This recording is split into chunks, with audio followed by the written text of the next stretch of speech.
sa ano. Kailan mo ba tanong yan? Oh, syempre may dahilan niyo. Bakit? Bakit ako? Siyempre, total package. Yung total package, mukha ba akong bagahe? Charis. Literal man bagay sa'yo. Total package. Ano nga? Kasi siyempre, doon ako na-hook sa Ano?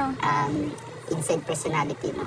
Inside personality. Nakita mo yung side ko? Yes, nalaman ko kung gaano ka kabait. Tapos, Syempre, magiging mabait ako talaga. hindi, alam ko kasi. Kaya lang ako wala naman sa akin pinapakitang masama. Oo, di ba? So, wala akong ginagawang masama. So, nakita ko na mabait ka. And then, yun na, always, family first. And then, family-oriented ka. Driven. Tapos, bonus na lang yung, ito. Ba't ang lakas ang loob mong sabihin sa akin yun? Hindi ka ba nahihiya sa akin? Hindi. That time. Bakit ka mahiya sa'yo? Di ka nahihiya? Hindi. Ay wow, wala ka talagang hiya sa akin.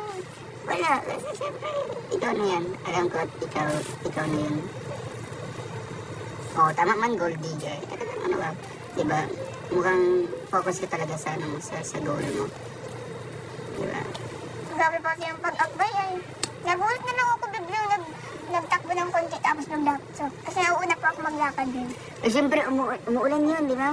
Maambon Oo, yun. syempre nag-aambo naman. Bagal-bagal lang pa maglakad. Parang pa naglalakad sa bulan.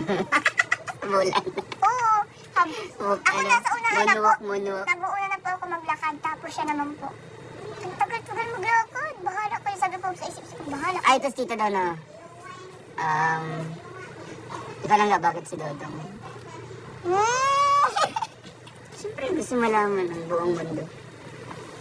Bakit si Dodo? Hindi ko alam. Ulo, ikaw. Ano na?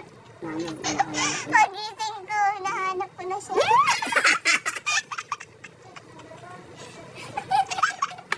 Basta po sa mga vlog, kapag may vlog, excited akong makita siya.